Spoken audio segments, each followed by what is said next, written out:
Have you ever wondered how the British managed to control such a vast and diverse subcontinent like India?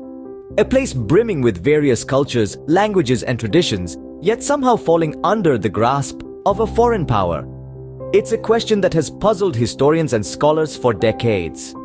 The British, despite their geographical distance and cultural differences, managed to establish and maintain their rule in India for nearly 2 centuries. But how did they do it? What was the secret to their seemingly successful administration over such a diverse and expansive region?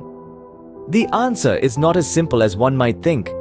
It wasn't just about military might or economic strength, it was about strategy, about understanding the intricacies of Indian society, and about exploiting the existing divisions within it. So what was the cornerstone of this strategy? What was the policy that allowed them to weave their way into the fabric of Indian society? Well, the answer lies in a strategic policy known as the Subsidiary Alliance. Now, you may ask, what exactly was this Subsidiary Alliance? Well, let's delve into it. The Subsidiary Alliance was a clever strategic maneuver crafted by the British during their reign in India. Its roots can be traced back to the late 18th century. The brainchild behind this strategy was none other than Lord Wellesley, who served as the British Governor-General in India from 1798 to 1805. So, what was the purpose of this alliance? You see, the British had a primary goal in mind: to establish their control over the princely states in India without having to engage in direct warfare. The Subsidiary Alliance was a diplomatic tool that allowed them to achieve this. To understand this strategy, imagine a chessboard. The British, as chess players, didn't want to risk their pieces unnecessarily, so they devised a scheme where they would offer protection to the Indian princely states, the chess pieces in this analogy, in return for some concessions. These concessions varied, but they typically involved the surrender of a portion of the princely state's territory, the acceptance of a British resident in the princely court, and a pledge not to form alliances with other powers without British consent. This system had a twofold advantage for the British. On one hand, it allowed them to have a firm grip over the Indian states without the need for direct rule. On the other hand, it also ensured that the princely states remained dependent on them, thus making it easier for the British to control and manipulate them. But it is important to note that the Subsidiary Alliance wasn't an entirely one-sided affair. The Indian states also saw some benefits. For instance, they were protected from external threats and internal rebellions. However, these benefits were heavily outweighed by the long-term disadvantages, which we will explore later on. The Subsidiary Alliance was a masterstroke in British colonial policy, but how did it unfold chronologically? To understand the impact of this policy, it's crucial to delve into its chronological unfolding. The Subsidiary Alliance was a brainchild of Lord Wellesley, who served as the British Governor-General in India from 1798 to 1805. His tenure was a turning point in the British rule in India, marked by the introduction of this significant policy. The Subsidiary Alliance was introduced in 1798, and the first state to fall under its ambit was the Kingdom of Hyderabad. As a result of this strategy, the Nizam of Hyderabad ceded large tracts of his territories to the British East India Company.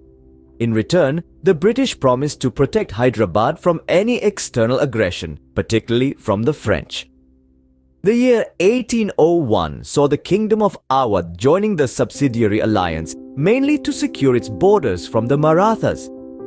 The Nawab of Awadh was forced to maintain a British army and also ceded half of his territory to the British. The Subsidiary Alliance was further extended to other Indian states during the first 2 decades of the 19th century. The Maratha states, including the Peshwas, Sindhia, Holkar and Bhonsle, succumbed to the alliance between 1802 and 1804. The British used the policy as a tool to exert their influence over these states, significantly reducing their power and autonomy. By the mid-19th century, the British had brought several other Indian states under the Subsidiary Alliance. These included Mysore in 1804, Tanjore in 1805, and Punjab in 1849, among others. The alliance had a profound impact on these states, leading to a loss of sovereignty, reduction in military power, and a gradual erosion of their cultural identity. The Subsidiary Alliance was not just about military and political control, but also had economic implications. The Indian states under the alliance had to bear the cost of maintaining the British army. This led to a severe strain on their resources, pushing them into a cycle of debt and financial crisis. Moreover, the British used the policy to foster a sense of dependency among the Indian states. They were made to believe that their survival and security were contingent upon the British protection. This psychological manipulation was a crucial aspect of the alliance, enabling the British to consolidate their rule in India. In essence, the Subsidiary Alliance was a well-thought-out policy that allowed the British to extend their control over the Indian subcontinent without resorting to outright conquest. It was a subtle form of imperialism, where the Indian states willingly surrendered their sovereignty in exchange for a false sense of security and protection. As we have seen, the Subsidiary Alliance was not just a policy, it was a carefully crafted strategy that played out over years. So, what were the ramifications of this policy on the Indian states? Delving into the aftermath of the Subsidiary Alliance, we discover a multifaceted impact that has shaped the course of Indian history. The immediate effect of this policy was the erosion of sovereignty and autonomy of Indian states. They were reduced to mere puppet regimes under the British, their rulers stripped of real authority and forced to abide by the dictates of the British resident. The Indian states, once vibrant with cultural and political diversity, were homogenized under the blanket of the Subsidiary Alliance. This policy stifled the independent development of these states, their potential curbed by the overarching control of the British. On a socio-economic level, the Subsidiary Alliance led to a significant drain of resources. The Indian states were obligated to maintain and pay for the British troops stationed in their territories. This imposed a heavy financial burden, leading to increased taxation and economic hardship for the common people. The long-term implications of this policy were equally profound. The Subsidiary Alliance laid the groundwork for the complete colonization of India. It was a cleverly disguised tool of imperialism, facilitating the British control over the Indian subcontinent without resorting to direct conflict. However, it's important to note that the Subsidiary Alliance was not just a policy of subjugation. It also brought about a degree of political stability and security. The constant warfare and power struggles between Indian states were reined in, creating a semblance of peace and order. Yet this peace came at a high cost, the loss of freedom and self-determination. As we delve deeper into the nuances of the Subsidiary Alliance, it's clear that this policy was a double-edged sword. It brought about stability and order, but at the expense of freedom and autonomy. The Subsidiary Alliance was indeed a game-changer, but not without its consequences. Now that we've journeyed through the Subsidiary Alliance, what are the key takeaways? As we've uncovered, the Subsidiary Alliance was a masterstroke of British policy in Indian states during the late 18th and early 19th centuries. This policy, developed by Lord Wellesley, the then British Governor-General of India, was a strategic move towards establishing British paramountcy in India. The core principle of the Subsidiary Alliance was simple yet effective. It entailed the stationing of British troops within the territory of an Indian ruler. In exchange for this protection, the ruler had to pay a subsidy to the British. If the ruler was unable to cover these costs, they had to cede part of their territory to the British.